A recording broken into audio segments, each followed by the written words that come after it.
کسرا کے کنگن دیکھ رہا ہوں. تو وہ بڑا مسکرایا, وہ کہنے لگا کسرا دنیا کی سپر پاور اور اس کا جو بادشاہ جو لباس پہنتا ہے اتنا مہنگا, وہ میرے اوپر دیکھ رہے ہیں. اور دل میں شاید اس نے یہ بھی سوچا ہو کہ اپنی حالت یہ ہے کہ جان بچا کے 2 بندے چوری چھپے مدینہ جا رہے ہیں اور ہمیں یہ بشارت سنا رہے ہیں.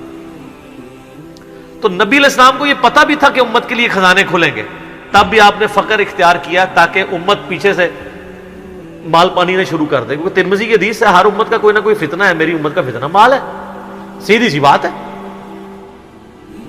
اور پھر حضرت عمر کے دور میں پھر کسرا کا جب لباس آیا تو وہ کہا سراقہ کدھر ہے, پہنایا اور کہا چل کے بتاؤ.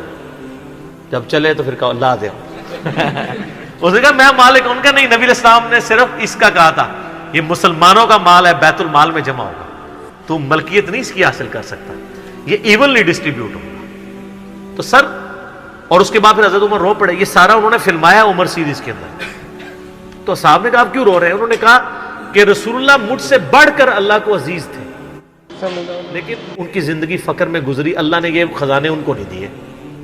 اور حضرت ابوبکر مجھ سے بڑھ کر اللہ کو عزیز تھے, ان کے دور میں یہ نہیں آئے.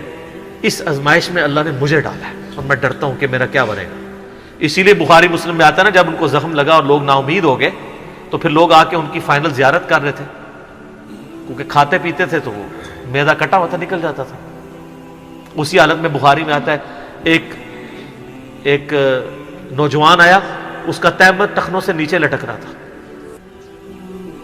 جب وہ جان لگا تو بیماری کی حالت میں حضرت عمر کہہ رہے ہیں لڑکے اس کو تہمت کو ٹخنوں سے اونچا کر, اس سے تیرے کپڑے بھی پاک رہیں گے اور یہ سنت بھی ہے. یہاں ہم لوگوں کو کہتے ہیں شلواریں یار نیچے روبڑ رہی ہیں. حضرت عمر نزا کے عالم میں بھی ٹخنوں سے اوپر شلوار کر رہے. حضرت عمر وہابی نہیں سن سر, وہ صحابی سن, ان کو پتہ تھا یہ سنت ہے. اور نزا کے عالم میں تہمت اوپر کروا رہے ہیں, یہ بخاری کے الفاظ ہیں. اور وہاں پہ آ کے صحابہ کرام کہہ رہے ہیں کہ اللہ تعالیٰ عمر پر رحم فرمائے, اے امیر المومنین آپ کی وجہ سے اللہ نے مسلمانوں کو اتنی فتوحات دیں, رومن امپائر گری, قادسیہ, یرموک, مسلمانوں کو فتوحات ملی, امید ہے اللہ تعالیٰ آپ کے لیے بہت اجر رکھے گا. انہوں نے کہا کہ مجھے اللہ تعالیٰ میری ان خدمات کے عوض اگر برابر بھی چھوڑ دے کہ میرے گناہ اور نیکیاں برابر ہو جائیں تو واللہ میں کامیاب ہو گیا, میں اللہ سے اتنا ڈرتا ہوں. یہ انہوں نے کوئی ایکٹنگ نہیں کی, نہ یہ میں کہوں گا کہ ان کی عاجزی تھی, یہ ریالٹی تھی. جس کو خدا کا تعارف ہے وہ واقعی جانتا ہے کہ اللہ بڑا ڈاڈا ہے. حضرت ابوبکر نے جب مشورے کے بعد حضرت عمر کو نامزد کیا تھا تو آپ کو پتہ ہے حضرت عمر کو کیا نصیحت کی تھی؟ کیا ہے عمر, ایک ہی نصیحت انہوں نے کی, ان کا اتق اللہ یا عمر. وہ عمر سیریز میں فلمایا انہوں نے, اللہ سے ڈرنا.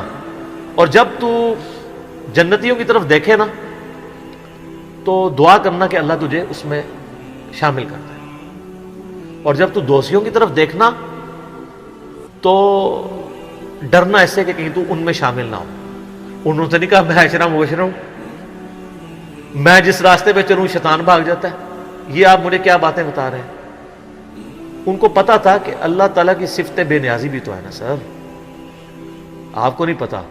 وہ تو پیغمبروں کے اوپر عطا فرما دیتا ہے. یونس علیہ السلام تو پیغمبر تھے, اور اتنا غصہ کہ سورہ صافات میں ہے کہ یونس اگر مچھلی کے پیٹ میں ہمیں نہ پکارتا تو پھر اسی دن نکالا جاتا جس دن مردے اپنی قبروں سے نکالے جائیں گے. یار اتنا غصہ کیا کر دیا, کوئی بندے مار دیے یونس نے. آپ یوٹیوب میں کلپ دیکھیں یونس علیہ السلام کا واقعہ تو آپ کو پتہ چلے گا. سر اللہ اپنے معاملات میں بہت سخت ہے. اللہ وہ نہیں ہے جس کا تعارف آپ کو کروایا گیا. پچھلے دنوں بھی وہ ہمیں ایک لیٹر کہیں کسی نے بھیجا تو پھر ہم نے ان کو بھیجا کہ آپ میرا کلپ دیکھیں, اللہ کی رحمت سے دھوکہ, اور انجینئر محمد علی مرزا صاحب لکھے.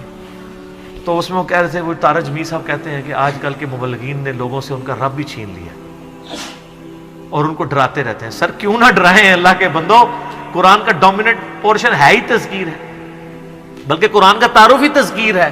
مجھے رونا آ رہا ہے. ڈر سنانا ہے, ڈر سنانا. وَأُوحِيَ إِلَيَّ هَذَا الْقُرْآنُ لِأُنذِرَكُمْ بِهِ وَمَنْ بَلَغَ. سورہ الانعام آیت نمبر 19. اے نبی علیہ السلام فرما دو مجھے تو قرآن وہی اس لیے کیا گیا ہے میں تمہیں ڈر سناؤں, اور جس تک یہ کتاب پہنچ جائے وہ بھی ڈر سنائے. بخاری کی حدیث ہے آپ علیہ السلام ایک چوراہے سے گزر رہے تھے, کچھ صحابہ جو ہے وہ ہنس رہے تھے, آپ رک گئے. پھر آپ نے فرمایا جو کچھ میں جانتا ہوں نا تم جانتے ہوتے نا تو بہت کم ہنستے زیادہ رویا کرتے. بخاری مسلم میں حدیث ہے, عبداللہ بن عمر کہتے ہیں نبی علیہ السلام نے میرے کندھے پہ یوں ہاتھ رکھ کے نا فرمایا تھا عبداللہ اپنے آپ کو مردوں میں شمار کرنا, یعنی سمجھو کہ آج میں گیا ہی کہ گیا.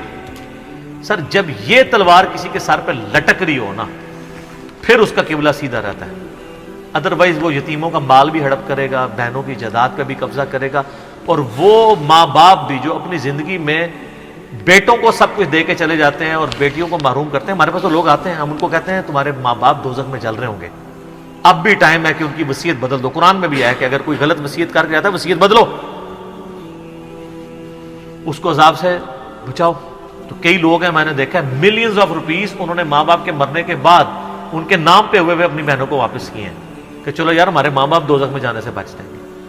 اگر آپ کے ماں باپ کی محبت آپ کے دل میں ہے نا تو خدا کے لیے اگر آپ یہ نہ کہیں کہ میرے ماں باپ دے گئے ہیں تو وہ جانے اور ان کا کام, یار وہ آپ کو دے کے گئے, آپ کے ساتھ نیکی کر کے گئے, اور آپ ان کے ساتھ یہ بھی نیکی کرنے کے لیے تیار نہیں ہے کہ جو مال انہوں نے کمایا تھا وہ ان کو دوزخ سے رہائی سے عطا کرنے کے لیے آپ ان کے لیے خرچ کر دیں جو آپ نے نہیں کمایا ہوا. تو کتنے بڑے ناہنجار اولاد ہیں آپ. سنن ابن ماجہ کی حدیث ہے تو اور تیرا مال تیرے باپ کا ہے, بہت بڑی بات ہے. ماں باپ بغیر اجازت کے بھی اپنے اولاد کے مال میں سے لے سکتے ہیں, یہ ذہن میں رکھیے گا, بڑا حق ہے. اور آپ لوگ یہ کام کر رہے ہیں, اور جو ماں باپ کر رہے ہیں خدا کے لیے ان کے پاؤں پکڑنے پڑتے ہیں, پاؤں پکڑے, ان کو کہیں کہ خدا کے لیے بہنوں کو اس طرح نہ کیا کریں. او جی ان کو وہ جناب وہ جیز دے دیا تھا, وہ جیز تو زندگی میں دیا, وہ گفٹ ہے.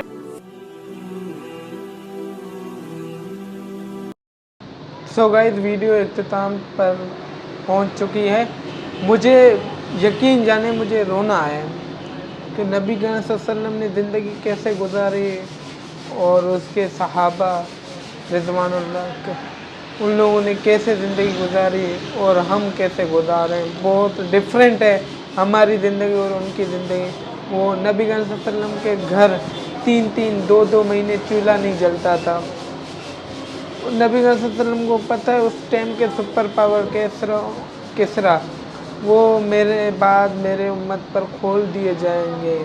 حضرت عمر کے دور میں وہ فتح ہو گئے تھے, پھر بھی نبی صلی اللہ علیہ وسلم نے زندگی سادی بسر کی, سادی بسر کرنا پسند کیا.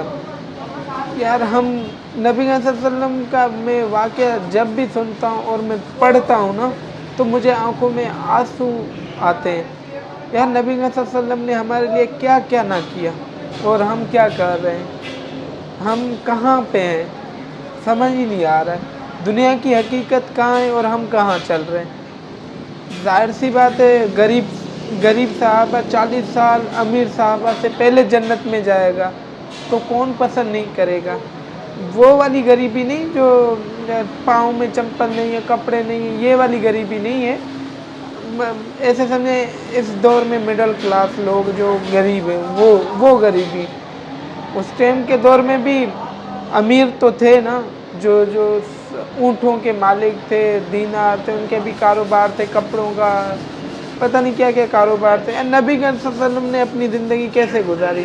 میں جب بھی پڑھتا ہوں یا انجینئر صاحب کا یہ کلپ سنتا ہوں تو مجھے رونا آتا ہے. یا نبی صلی اللہ علیہ وسلم نے کیسے زندگی گزاری, اتنی سادگی, جو کپڑے تھے نا اس میں پیمند لگے ہوتے تھے.